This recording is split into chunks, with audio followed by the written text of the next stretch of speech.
बिस्मिल्लाहिर्रहमानिर्रहीम। अस्सलाम वालेकुम।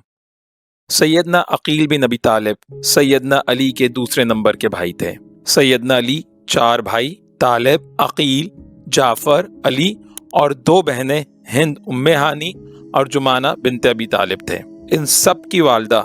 सैयदा फातिमा बिनते असद हाशमिया थीं, जो अबू तालिब की सगी चचादाद थीं। अल्लामा इब्ने कुतैबा सैयदा फातिमा के बारे में लिखते हैं कि ये पहली हाशमी खातून थीं जिन्होंने किसी हाशमी बच्चे को जन्म दिया। यूं सैयदना अकील बिन अबी तालिब नजीबुत तरफ़ैन हाशमी थे। अल्लामा इब्ने कुतैबा दिनवरी ने अल मारिफ सफ़ा 203 में सैयदना अली के बहन भाइयों में सबसे अव्वल सैयदना अकील बिन अबी तालिब का जिक्र किया है। इब्ने कुतैबा ने अल मारिफ में, अल्लामा इब्ने अब्दुल बर ने अल इस्तिआब में और अल्लामा इब्ने हजर अस्क़लानी ने अल असाबा में लिखा है कि सैयदना अकील की कुनियत अबू यजीद थी, जो उनके बेटे यजीद बिन अकील के नाम पर थी। अल्लामा इब्ने कुतैबा मजीद लिखते हैं कि यजीद के अलावा सैयदना अकील के 12 बेटे और 4 बेटियां थीं, जिनमें से मुस्लिम, अब्दुल्ला, मोहम्मद, उबैदुल्ला और बेटी रमला एक नबती लौंडी के बतन से थे। इनके अलावा सैयदना अकील के यहाँ अब्दुर्रहमान, हमजा, अली, जाफर, उस्मान, साद, जाफर अल अकबर, अबू सईद, ज़ैनब, अस्मा और उम्मे हानी मुतवल्लिद हुए। इनमें से अस्मा बिनते अकील की शादी अपने चचादाद उमर बिन अली बिन अबी तालिब से हुई थी। सैयदना अकील बिन अबी तालिब के एक पोते जनाब अब्दुल्ला बिन मोहम्मद बिन अकील थे, जो फ़क़ी थे और उनसे कुतुब मग़ाज़ी और सीर में वाक़यात नक़ल हुए हैं। जबकि सैयदना अकील के बेटे मुस्लिम बिन अकील सैयदना हुसैन की तरफ से लड़ते हुए कूफा में उबैदुल्ला बिन ज़ियाद के हाथों मक़तूल हुए थे। इन मुस्लिम बिन अकील की शादी अपनी चचादाद रुक़ैया बिनते अली बिन अबी तालिब से हुई थी। मौलिफ़ अख़बारुत तव्वाल और अल्लामा इब्ने कसीर दिमश्क़ी ने अल बदाया वन नहाया में लिखा है कि मक़तूल होने से कबल मुस्लिम बिन अकील ने नबी करीम सल्लल्लाहु अलैहि वसल्लम के मामूज़ात भाई जनाब उमर बिन साद बिन अबी वक़ास को क़राबत और करीबी रिश्तेदारी के सबब अपना वसी मुकर्रर करके उनको वसीयत की कि मेरे ऊपर 1000 दीनार कर्जा है, इसको अदा कर देना, मेरी लाश की तदफीन करना और सैयदना हुसैन को मेरी तरफ से क़ासिद भेजकर ये पैगाम पहुंचा देना कि वो यहाँ यानी कूफा आने का कसद तर्क कर दें और रास्ते से ही वापस लौट जाएं, क्योंकि कूफी गद्दार और झूठे लोग हैं। उमर बिन साद ने मुस्लिम बिन अकील की वसीयत की मुकम्मल तामील की। अल्लामा इब्ने कुतैबा ने अल मारिफ में, अल्लामा इब्ने अब्दुल बर ने अल इस्तिआब में और अल्लामा इब्ने कसीर ने अल बदाया वन नहाया में सैयदना अकील के तर्जुमे में लिखा है कि सैयदना अकील अपने भाई सैयदना जाफ़र से 10 साल बड़े थे और सैयदना जाफ़र सैयदना अली से 10 साल बड़े थे। यूं सैयदना अली और सैयदना अकील में 20 साल की छोटाई बढ़ाई थी।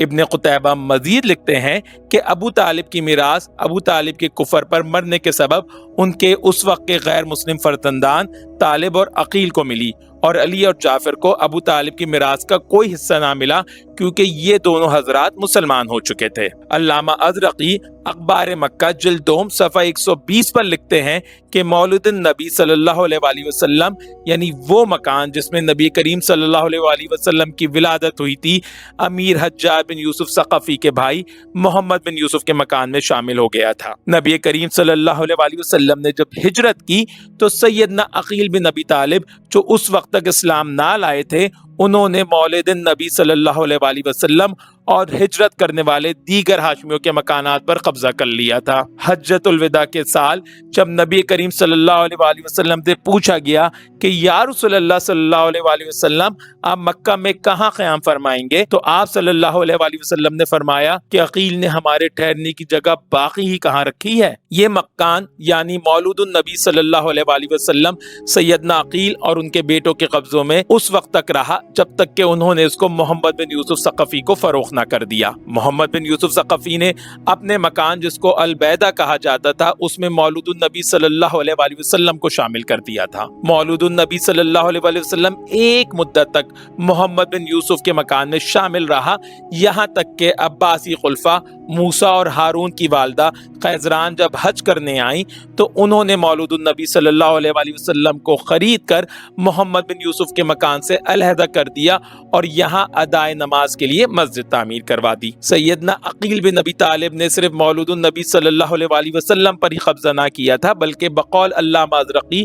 انہوں نے سیدہ خدیجہ کے مکان پر بھی قبضہ کر لیا تھا، جس میں آپ صلی اللہ علیہ وآلہ وسلم کی اس وقت تک سکونت رہی جب تک آپ صلی اللہ علیہ وآلہ وسلم نے مدینہ ہجرت نہ کر لی۔ آپ صلی اللہ علیہ وآلہ وسلم کے مدینہ ہجرت کرنے کے بعد سیدنا عقیل بن ابی طالب نے بیت خدیجہ بھی اپنی ملکیت میں لے لیا تھا۔ سیدنا معاویہ نے اپنے دور خلافت راشدہ میں یہ مکان سیدنا عقیل سے خرید کر یہاں ادائے نماز کے لیے مسجد تعمیر کروا دی تھی، اور بیت خدیجہ کے جو حدود تھے بغیر کسی تغیر کے وہی حدود رکھے۔ سیدنا معاویہ نے اس مکان میں ایک دروازہ دار ابو سفیان کا کھلوا دیا تھا جو علامہ ارزقی کے دور تک قائم تھا۔ گویا مولود النبی صلی اللہ علیہ وآلہ وسلم جو نبی کریم صلی اللہ علیہ وسلم کا موروثی گھر تھا، اس کے ساتھ ساتھ سیدنا عقیل نے بیت خدیجہ کو بھی اپنی ملکیت میں لے لیا تھا، جس کے سبب نبی کریم صلی اللہ علیہ وآلہ وسلم کو حجۃ الوداع کے موقع پر یہ کہنا پڑا کہ عقیل نے ہمارے ٹھہرنے کی کوئی جگہ چھوڑی کہاں ہے، جبکہ بقول علامہ ازرقی دیگر مہاجر بنو ہاشم کے مکانات بھی سیدنا عقیل نے اپنے قبضے میں کر لیے تھے۔ تاہم علامہ ابن کثیر دمشقی نے اس بات کی البدایہ والنہایہ میں سیدنا عقیل کے ترجمے میں نہایت احتیاط اور نفاست سے یہ کہہ کر توجیہ کی ہے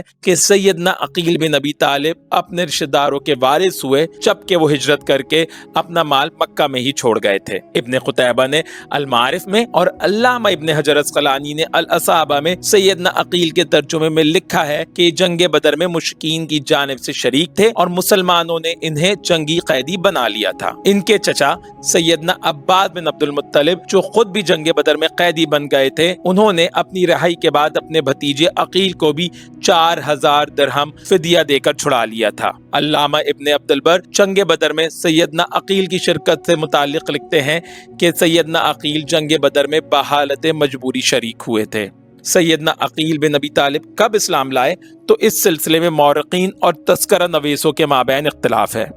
اکثریت کی رائے ہے کہ سیدنا عقیل بن ابی طالب فتح مکہ کے موقع پر اسلام لائے۔ اس رائے کا اظہار علامہ ابن قتیبہ الدینوری نے المعارف میں کیا ہے، جبکہ علامہ ابن حجر اسقلانی بھی اسی رائے کو راجح مانتے ہیں۔ تاہم علامہ ابن حجر اسقلانی اس کے ساتھ یہ بھی لکھتے ہیں کہ بقول بعض سیدنا عقیل حدیبیہ کے بعد مسلمان ہوئے اور 8 ہجری کے آغاز میں ہجرت کی۔ علامہ ابن عبد البر اور علامہ ابن کثیر کی رائے یہ ہے کہ سیدنا عقیل بن ابی طالب صلح حدیبیہ سے پہلے مسلمان ہو کر مدینہ منورہ آ گئے تھے اور غزوہ موطا میں شریک ہوئے۔ ہمیں اس سلسلے میں علامہ ابن عبد البر اور علامہ ابن کثیر کی رائے ہی راجح لگتی ہے، کیونکہ اسلام لانے کے بعد سیدنا عقیل کا قیام مدینہ منورہ میں تھا، جہاں وہ مسجد نبوی میں درس دیا کرتے تھے،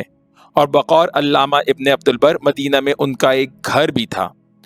مدینۃ النبی صلی اللہ علیہ وآلہ وسلم میں سیدنا عقیل کے اس گھر کی بابت علامہ ابن قتیبہ الدینوری نے بھی المعارف میں لکھا ہے کہ سیدنا عقیل کا بقیع میں ایک وسیع و عریض گھر تھا جس میں بہت سے اشخاص رہتے تھے۔ اب اگر سیدنا عقیل فتح مکہ کے موقع پر ایمان لائے ہوتے تو ہمیں معلوم ہے کہ فتح مکہ کے موقع پر ایمان لانے والوں کے لیے نبی کریم صلی اللہ علیہ وآلہ وسلم نے فرما دیا تھا کہ لا ہجرت بعد الفتح، یعنی فتح کے بعد کوئی ہجرت نہیں۔ اسی سبب جب سیدنا صفوان بن امیہ جو کہ فتح مکہ کے موقع پر ایمان لائے تھے بعد میں ہجرت کر کے مدینہ جاتے ہیں تو آپ صلی اللہ علیہ وسلم ان کو یہی فرمان کہہ کر واپس مکہ لوٹا دیتے ہیں۔ بس جب فتح مکہ کے بعد کوئی مکی شخص ہجرت کر کے مدینہ جا ہی نہیں سکتا تھا تو پھر سیدنا عقیل بن ابی طالب کیسے مدینہ پہنچ کر وہاں مقیم ہو گئے اور ایک وسیع و عریض مکان بنا کر رہنے لگے اور مسجد نبوی صلی اللہ علیہ وآلہ وسلم میں آپ کے درس کا اہتمام ہونے لگا۔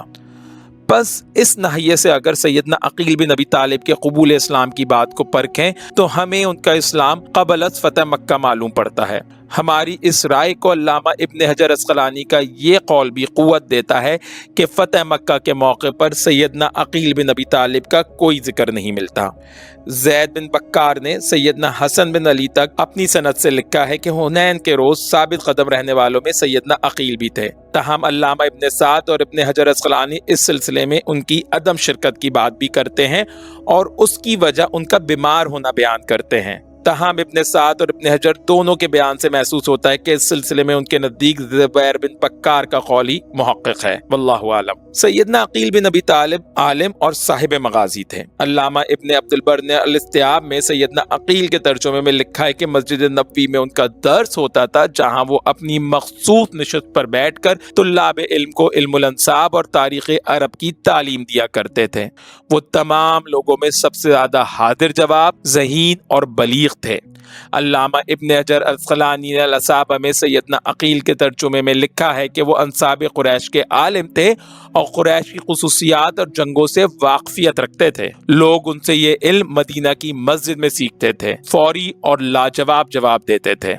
अल्लामा इब्न अब्दुल बर ने सैयदना अकील से मुतालिक अल-इस्तिआब में उनके चचाजाद भाई सैयदना अब्दुल्ला बिन अब्बास का कौल नकल किया है कि कुरैश के 4 लोग ऐसे हैं जो इल्मुल अंसाब में सनद का दर्जा रखते थे और उनकी राय को इस सिलसिले में हर्फ़े आखिर समझा जाता था। वो 4 लोग ये थे: अकील बिन अबी तालिब, मकराबा बिन नौफल ज़ोहरी, अबू जहम बिन हुज़ैफा अदवी और हुवैतब बिन अब्दुल अज़्ज़ा आमरी। अल्लामा इब्न अब्दुल बर मजीद लिखते हैं कि नबी करीम सल्लल्लाहु अलैहि वसल्लम ने सैयदना अकील से फरमाया कि अकील, मुझे तुमसे 2 वजह से मोहब्बत है। एक ये कि तुम मेरे रिश्तेदार हो, दूसरा इसलिए कि मैं जानता हूँ कि मेरे चचा को तुमसे बहुत मोहब्बत थी। इसके बाद अल्लामा इब्न अब्दुल बर आपके तर्जुमे में आपसे मरवी 2 रिवायत भी लाए हैं। पहली रिवायत वजू से मुताल्लिक है, जो उनके साहबजादे मोहम्मद बिन अकील उनसे रिवायत करते हैं, जबकि दूसरी रिवायत हसन बिन अबुल हसन से मरवी है, जो शादी के मौके पर मसनून दुआ से मुताल्लिक है। चूंकि सैयदना अकील बिन अबी तालिब कुरैश के नसब और उनकी खामियों से सबसे ज्यादा वाकिफ थे,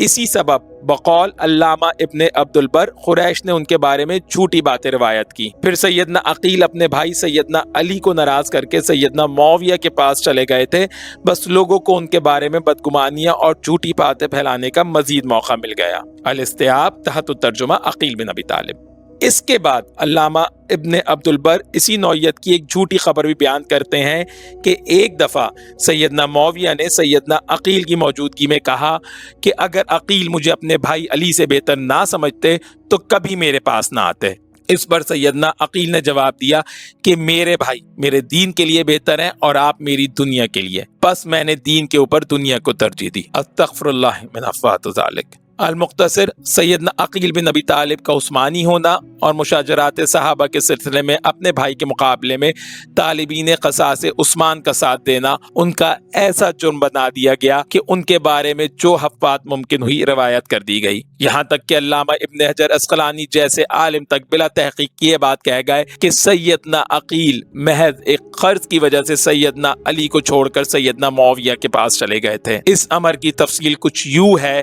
कि मजरू और कज़्ज़ाब रुवात बयान करते हैं कि सैयदना अकील ने सैयदना अली से कुछ रकम बतौर कर्ज मांगी, जिस पर सैयदना अली ने इनकार कर दिया, तो सैयदना अकील नाराज होकर सैयदना मौविया के पास शाम चले गए। सैयद मौदूदी मरहूम ने भी इसी तौर की रिवायत अल-इमामा व सियासिया जिल्द 1 सफ़ा 71 और अल-असाबा के हवाले से अपनी किताब खिलाफत मलूकियत के सफ़ा 90 की आखिरी सतर में लिखी है। ताहम ना जाने क्यों हाशिये में अल-असाबा की इबारत नकल करने के बावजूद सैयद मौदूदी ने मतन किताब में अल-इमामा व सियासिया जैसे गाली किताब के वही अल्फाज नकल किए कि सैयदना अली के बड़े भाई सैयदना अकील ने चाहा कि वो बैतुल माल से उनको रुपया दें, मगर उन्होंने ये कहकर इनकार कर दिया कि क्या तुम चाहते हो कि तुम्हारा भाई मुसलमानों का माल तुम्हें देकर जहन्नुम में जाए। हैरत है, जबकि अल-इमामा व सियासिया के गैर मुस्तदिन होने का इजहार सैयदना अली और सैयदना फातिमा के क़ज़िये में खुद सैयद मौदूदी रिसाइल व मसाइल में कर चुके हैं। खिलाफत व मलूकियत के क़ारीन देख सकते हैं कि अल-असाबा की रिवायत में क़र्ज़ की बात है और जहन्नुम जाने का कोई जिक्र नहीं, जबकि अल-इमामा व सियासिया की रिवायत से ऐसा महसूस होता है कि सैयदना अकील ने गोया किसी नाजायज इस काम के लिए सैयदना अली से पैसे तलब किए थे, जिसकी बाबत सैयदना अली को जहन्नुम जाने की बात करना पड़ी। हैरत है, वगरना दीन का मामूली तालिब इल्म भी जानता है कि किसी मुसलमान मुमलिकत के शहरी पर से कर्जा उतारने के लिए बैतुल माल से उसकी मदद की जा सकती है और उसको कर्ज़े हसना दिया जा सकता है। लेकिन चूंकि हमारे बाद तस्करा नवीसों को सैयदना अकील का क़सास उस्मान के सिलसिले में अपने भाई का हमनवा ना होना गवारा ना हुआ, इसी सबब उन्होंने बैतुल माल से कर्ज का ये किस्सा घड़कर सैयदना अकील की तरफ मंसूब कर दिया, ताकि एक साहबी रसूल को मुंतक़िम मिजाज और माल के लालच के पीछे हक का साथ छोड़कर महज इंतकाम व ज़िद में सैयदना मौविया के कैंप में भेजा जा सके। جبکہ متقدم مورخ اور ماہر انساب علامہ ابن قتیبہ الدینوری نے اپنی کتاب المعارف میں سیدنا عقیل کے سیدنا علی کو چھوڑ کر سیدنا معاویہ کے پاس جانے کا ذکر تو کیا ہے، لیکن اس سلسلے میں ایسے کسی خیالی اور واہی وجہ کا تذکرہ نہیں کیا، بس محض اتنا لکھنے پر اکتفا کیا کہ عقیل اپنے بھائی علی کو چھوڑ کر معاویہ سے جا ملے تھے۔ علامہ ابن عبد البر لکھتے ہیں کہ سیدنا عقیل مدینہ سے بصرہ، پھر کوفہ اور پھر شام آئے، اور وہیں ان کا سیدنا معاویہ کے دور خلافت میں انتقال ہوا۔ یہی بات علامہ ابن قتیبہ، علامہ ابن کثیر اور علامہ ابن حجر عسقلانی نے بھی سیدنا عقیل کی وقت وفات کے سلسلے میں لکھی ہے۔ تاہم امام بخاری نے تاریخ صغیر میں سیدنا عقیل بن ابی طالب کا یزید بن معاویہ کے دور خلافت میں واقع حرہ سے قبل وفات پانا لکھا ہے۔ علامہ ابن حجر عسقلانی نے بھی امام بخاری کے اسی قول کو ترجیح دیتے ہوئے اسے صحیح السند بتایا ہے، اور اپنی کتاب الاصابہ میں سیدنا عقیل کے ترجمے کا اختتام تاریخ صغیر کی اسی روایت پر کیا ہے۔